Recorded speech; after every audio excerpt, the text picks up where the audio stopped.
I thought that was you! How does an actor land 2 roles in the same film? They sneakily auditioned for 2 different casting directors. Today, we're taking a look at actors who pulled double duties in their films.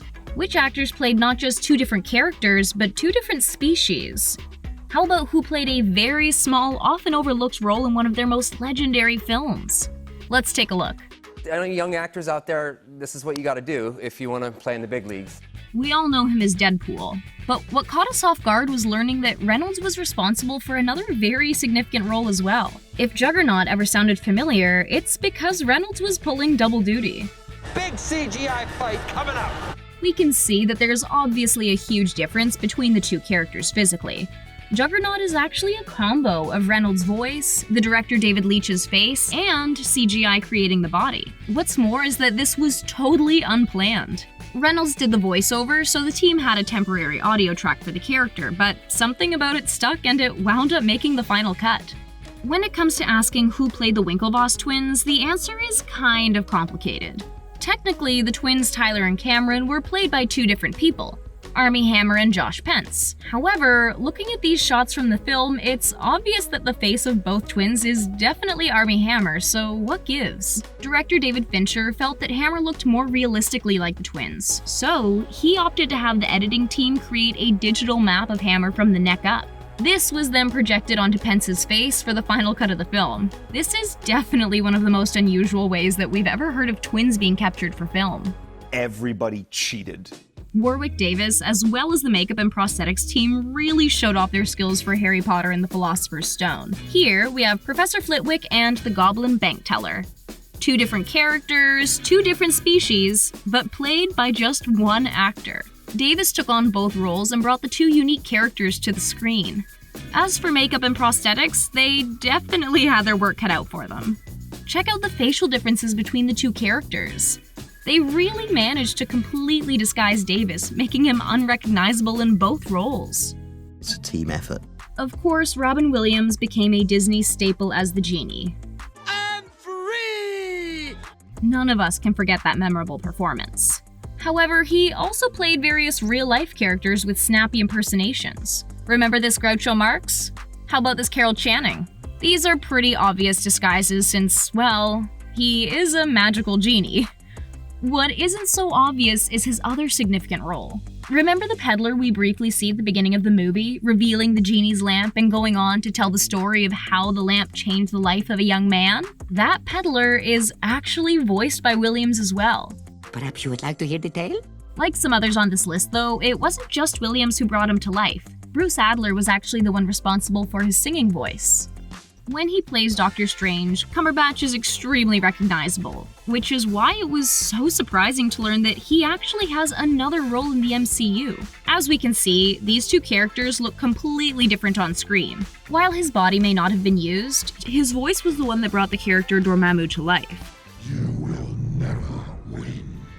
Since Dormammu is a CGI creation, it was up to Cumberbatch to change his voice enough so it wouldn't be recognized, as well as making sure to animate the epic character. Eddie Murphy became famous many years ago for taking on multiple roles in his films. It seems like each film got even more wild than the one before it. His first multi-character movie was in the 1988 film Coming to America. So why was he so inclined to play these 4 different characters? The inspiration actually came from Peter Sellers, who's also played multiple roles in one project. The prosthetics and makeup team did loads of work to transform Murphy's face entirely so he could play each of these roles. I did voices. I was always a good mimic. Over 30 years later, Murphy took on each role again for the 2021 movie Coming to America. It's nice to see these faces again, even if they are totally fabricated. That's why I'm a comedian. Canadian actor Alain Chanoine found success with his role as Incubus in Suicide Squad, a pretty stellar gig for any actor. Chanoine can not only boast that role, but the fact that he actually had a second one in the same film. We never noticed it before, but he actually appears as one of the Enchantress's Eyes of the Adversary as well. So why did he have such a random bit part? Turns out when auditions came around, there were 2 casting directors auditioning different roles, and Chanoine doubled his chances by auditioning for both without saying anything. Clearly, he was doing something right. They don't get much groovier than Austin Powers. There was plenty of groove to go around in the movie Austin Powers and Goldmember. Similar to Eddie Murphy, Mike Myers gave a tour de force performance, appearing in the film as all 4 of these very different characters. I love gold! There is something familiar about all these mischievous grins. With an impressive combination of prosthetics, makeup, costumes, and even colored contacts, Myers was totally disguised. Yeah, a little creepy.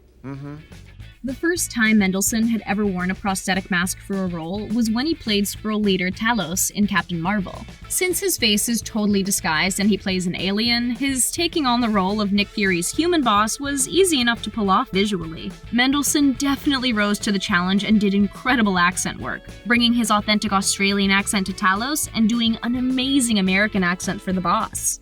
If you sit down and you listen to this, I assure you it'll be worth your while. Night at the Museum's Secret of the Tomb was actually the most complicated work Stiller has ever had to do in a movie. This was mainly because he took on 2 characters, Larry Daly and La, the caveman. One of the most difficult aspects was shooting the scenes that were between Larry and La. It is hard to do. Stiller described the whole experience as very surreal. Where I am? You're in a museum. We're actually under it. If you thought you were seeing double Amy Adams in this Night at the Museum film, you would be right. She of course played Tess, but she also took on the role of the famed historical pilot Amelia Earhart. As we can see, wigs, wardrobe, glasses, and makeup were major contributors to the transformation. She really does look similar to the real Earhart. Jason Isaacs definitely proved his excellent range when he took on both the role of Mr. Darling and Captain Hook. He's back. The reason for the double casting was actually a nod to how the stage production is traditionally done. In a theater, the 2 roles are generally played by just 1 actor. These 2 have totally different looks, making them quite difficult to tell apart. One of Dick Van Dyke's most legendary performances was definitely as Bert in Mary Poppins. However, he also makes a total transformation when he appears as a much older bank teller, Mr. Dawes Sr. His energetic performance is unforgettable, but he also makes a really strong impact as the teller with his white-haired wigs, some fake eyebrows, and this skillfully done makeup. What's unique about this case is that Van Dyke actually paid Walt Disney $4,000 to let him play both parts, because Disney had originally said he wouldn't pay for it. I'm sorry, where was I? Kate Hudson's acting chops were key in making the film Alex and Emma. As if it weren't enough that she was playing one of the title characters, she played a wild range, bringing an extra 4 characters to life. She was actually playing parts that she was helping to write in the world of the movie. It's all pretty meta. I heard someone go, wow. Hudson had loads of fun doing this unique project as it offered such an exciting challenge to tackle. She dazzled as Glinda in Oz the Great and Powerful, but she also played a much less glam character. We're talking about this Kansas farm girl, Annie. While working on 2 roles in the same film could be stressful, Williams called working on the movie a dream on a couple of levels.